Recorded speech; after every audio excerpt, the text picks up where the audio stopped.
This is Greg Swanson with Warrior Mind Coach and Performance Coach. I'd like to go over the 6 essential factors for business success. Have you ever thought about why do some businesses struggle and still others thrive? Well, there's 3 main reasons why businesses fail, and they are management, management, management. It's not the economy, it's not the clients, it's not the customers, it's not the products, it's not the employees. It's management contributing to why businesses fail. Now, I'm not going to go into these reasons specifically. You can read them here, but the point of this talk is to go over the 6 factors for business growth. After all, wouldn't we want to focus on growth more than failing?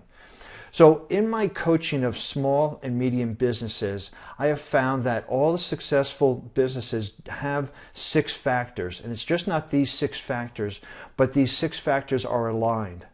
You see, organizations tend to function more productively if there's an internal congruence or an alignment about what they are doing. So what that looks like is at the very top is the mission of the business or organization. And the mission then informs the identity. The identity informs the values and beliefs, and the values and beliefs inform the capabilities, so far down to the environment. But also going up, the environment needs to support. It needs to be a conducive environment to support the behaviors. And that behaviors need to support the capabilities, and so far up to the mission. So this mission down and environmental up is equally important. So the mission, many companies think their mission is to produce a specific quality product or a service, but it's much more than that. You see, the mission is the heart and soul of the organization or business. It's about the purpose. It's what is the purpose of this organization or business. And it actually relates to not just who their clients are or what they're producing, but who else is affected by it. So a really good mission statement will look at not what the company or organization is producing, but how does it affect their clients, and how does it also affect their clients' clients. So they take a really good mission, takes a look at a longer range perspective than just simply what are we producing. Moving down, then we come to the identity. And the identity relates to the sense of self. Who are we as an organization?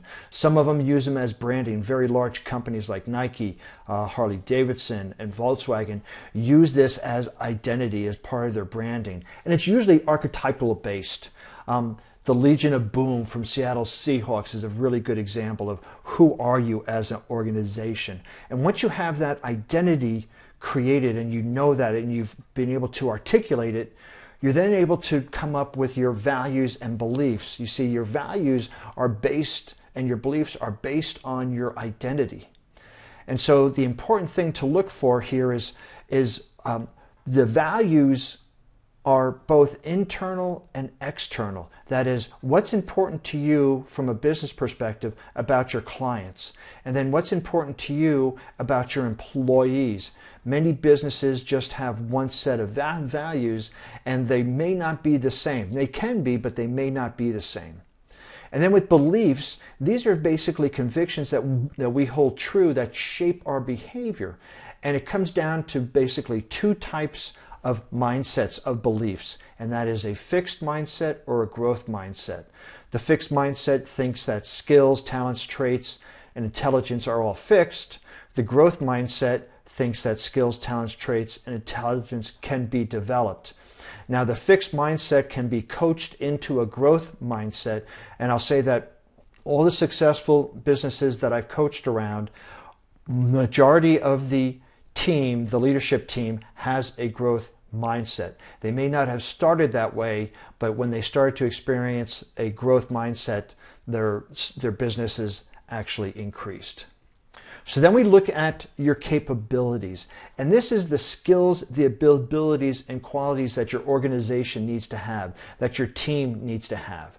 And here what's really important is to identify a functional organization chart. That is, have the roles, the function of the specific team members without people associated with them, and say, what does this position, what are the results we want from this position? What are their skills required in this position, and then you do that for your whole organization. And then you take your team members and say what skills they have, and then you match them up.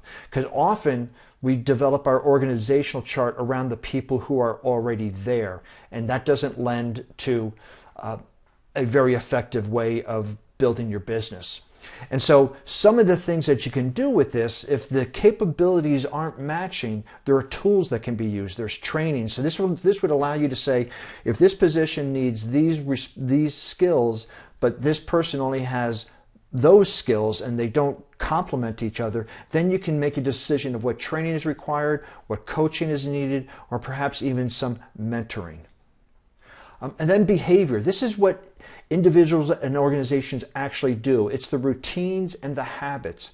And these can be seen. You can see somebody doing something.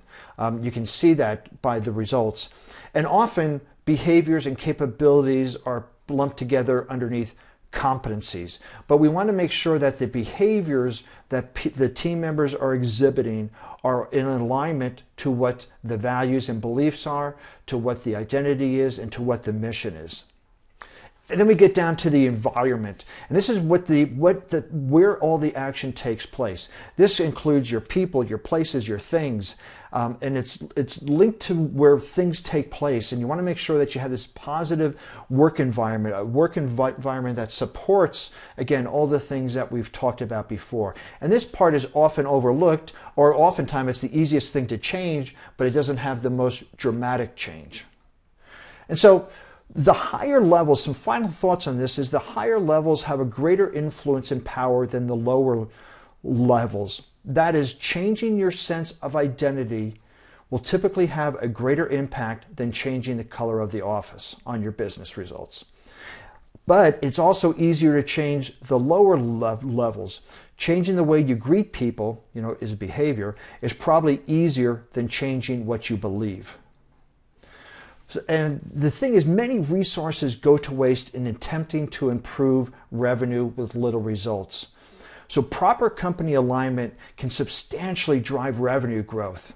And when you set your business goals to align with these neurological levels, as they're called, you can create a powerful recipe for success.